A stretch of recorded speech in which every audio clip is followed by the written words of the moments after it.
허석 전 순천시장이 민선 8기 순천시가 연양뜰 일원을 차세대 공공자원화 시설의 입지로 결정하자 절차상 하자를 제기하며 공개 질의했습니다. 순천시가 질의의 내용을 조목조목 반박하면서 적극적으로 해명에 나섰지만 이번 총선 막바지 쟁점 이슈로 부상하면서 적절성 논란으로까지 이어지고 있습니다. 김주희 기자입니다. 지난 2일 순천시는 차세대 공공자원화 시설 입지로 연양뜰 일원을 최종 결정했습니다. 지난해 6월 입지선정위원회가 연양뜰 일원을 후보지로 선정한 지 10개월여 만에 전략환경영향평가, 영산강유역 환경청의 환경영향협의 등을 거쳐 적정성과 입지 타당성을 최종 확인받은 겁니다. 순천시가 차세대 공공자원화 시설의 연양뜰 건립계획을 최종 확정 발표하자 허석 전 순천시장이 최근 SNS를 통해 공개 질의하고 나섰습니다.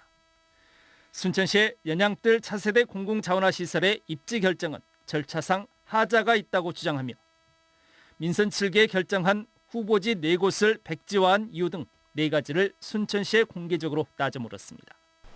순천시가 허 전 시장의 공개 질의에 대해 즉각 입장을 밝혔습니다.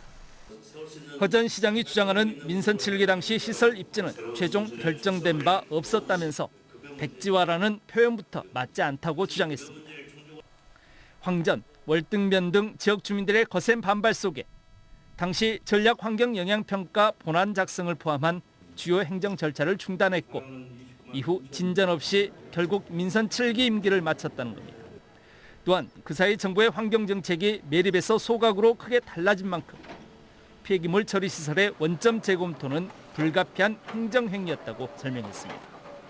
환경정책이 2030년 쓰레기 직매립 금지, 또 그리고 폐자원 에너지화, 그리고 발생지 처리 원칙 이렇게 변화됨에 따라서 이런 새로운 환경정책에 부합하는 입지 계획을 발표할 수밖에 없었고요.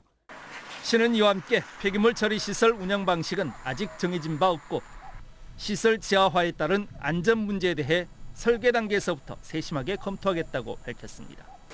입지 선정 관련 주민 의견 수렴 노력에 대해 전형적인 님비 시설에 대한 시민 인식 개선을 위해 200여 차례에 이르는 선진 폐기물 처리 시설의 견학, 교육 체험 활동, 주민 설명회, 공청회 등을 꾸준히 진행해 왔다고 설명했습니다. 지금 적극적으로 반대하시는 또 연양 삼지구나 해룡, 마산 주민들에게도 더욱더 적극적으로 다가가야 되고 또 선진지 견학을 정말 그런 주민들이 한번 가보시고 또 여러 가지 의견을 또 한번 나눠봤으면 하는 바람입니다. 22대 총선 선거운동 기간 후보들 간 뜨거운 쟁점 이슈가 됐던 순천시의 차세대 공공자원화 시설 입지 선정 문제. 총선 막바지 시점에 민선 7기 순천시 허석 전 시장까지 이 문제에 적극적으로 가세하고 나서면서 적절성 논란으로까지 확산하고 있습니다. MBC 뉴스 김주희입니다.